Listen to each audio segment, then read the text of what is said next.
Hi, this is Dean with MaxiLift, here to talk to you about pro tips again. We've been talking in this series about the major components of a bucket elevator: the boot section, trunking, head section, and of course the internal parts, the belt, the buckets, and the hardware inside. We've also spent a little bit of time talking about some of the major accessories. One major accessory we talked about was a variable speed drive, and we showed how that can be important to get the capacity that you want and be able to inspect buckets, and also about a throat plate and the importance there. And even though that's something that's could be a very minor item, but could have major consequences. Let's look at some other accessories that sometimes people don't think about. They can be really important, and it's important for you to be thinking about them if you're having any issues or problems with your bucket elevator. We may ask you questions when you call in, and we might ask them about some of these things. Let's start out with the boot. And we talked about the importance of the boot section, getting product in. Well, there's important safety features with the boot section as well. You can have clean out doors on the side. They can be raised and lowered on either side to let product out. That can be really helpful if it gets plugged, or if you just want to make sure you don't have contamination from one product to another. You can have a complete clean out or a complete boot clean out in which the boot raises and lowers, the entire boot does, instead of just the shaft and the pulley. That's a totally different type of boot section, but that's something you might need to consider. Magnets are important. Generally, you're going to have a magnet down in the boot on the inlet if you're going to have it anywhere. Now, some places that's not too terribly important, but even in regular grain facilities, magnets are becoming more important, because if you can keep out a wrench or other small piece of tramp metal, it may keep those buckets from being destroyed. Now, oftentimes, a grain facility, the belts and the buckets are so large that a small tool isn't going to be a problem, but you can get some pretty good sized pieces of metal in there, and a magnet is going to help hold those from getting into your bucket elevator in the first place. If you get into other industries where that's more important, for instance, where they're handling food products, magnets can be extremely powerful and can take out very fine particles. But what about some other safety features that you can have on the entire bucket elevator, such as a motion monitor sensor, hot bearing temperature sensors, or belt alignment sensors?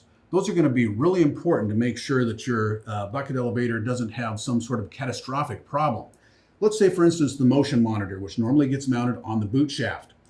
That boot shaft needs to be spinning, and if it's not, that means that the belt and the buckets are not going around. If they're not going around, the boot shaft stops. And of course, if you have a motion monitor or a speed switch, it's going to tell you right away. So that's very important. How about belt alignment sensors? If that belt starts moving over side to side a little bit one way or the other, it could start to rub, could cause problems, could cause a lot of damage to the inside of the bucket elevator or to the belt and the buckets. Hot bearing temperature sensors. Those are going to make sure that if you've got a bearing that's going out, maybe you've been greasing it, but for some reason it just has been in there long enough that it's reached its useful life and it starts to go out. Well, if it gets hot, you know that the time has come. You better get it replaced, where it could cause a spark, could cause a fire, could cause an explosion. You don't want that in your bucket elevator for sure. If you look at the head section, obviously the product is coming out, it's being thrown out. That product individually can't do much as far as damage in your bucket elevator, but over millions of bushels and weeks, months, and years of service, it can start to wear out even the thickest of steel up here. So lining material is an important accessory feature of your bucket elevator. That lining material can be AR steel. It could be ceramic tile, could be urethane. Some urethane is ceramic chip impregnated. There's reasons why you would use one lining material over another. In some applications, it's best. In some applications, you don't want to use a particular lining material.